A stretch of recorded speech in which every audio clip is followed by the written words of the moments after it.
You're a superhero.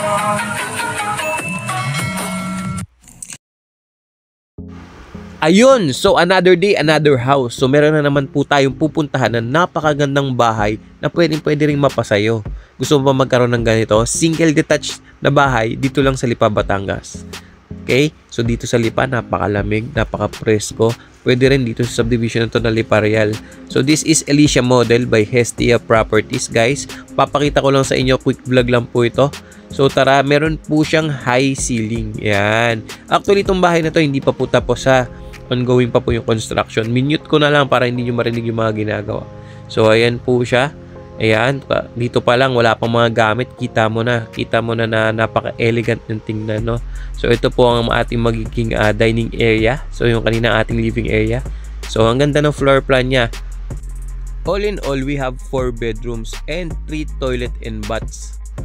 Pero bukod doon, meron din tayong sariling maid's room, may pantry area, and meron din po tayong mga lanay, and may carport na rin tayo. And syempre, meron na rin tayong balcony. Ito malupit, meron na rin tayong free fence and gate. Ayan, kasi at least for starter fence and gate, meron na rin po siya. So again, 130 po square meters ang floor area niya, up and down. So buhos po siya, napakatibay po ng pagkakagawa dito, guys. And single detached po siya. So may mga iba pa tayong mga model houses. I-PM nyo lang ako para makapakita ko po sa inyo.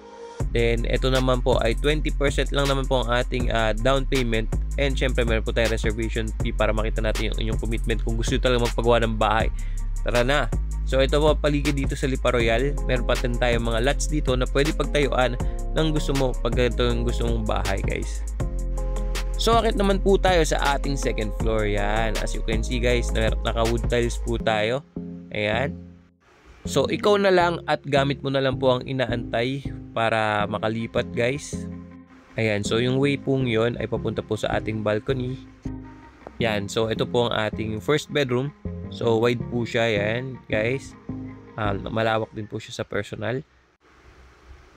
Yan, so ang gamit nga pala natin pintuan is naka wooden doors na tayo. So this will be our common toilet and bath dito po sa ating second floor. Ayan.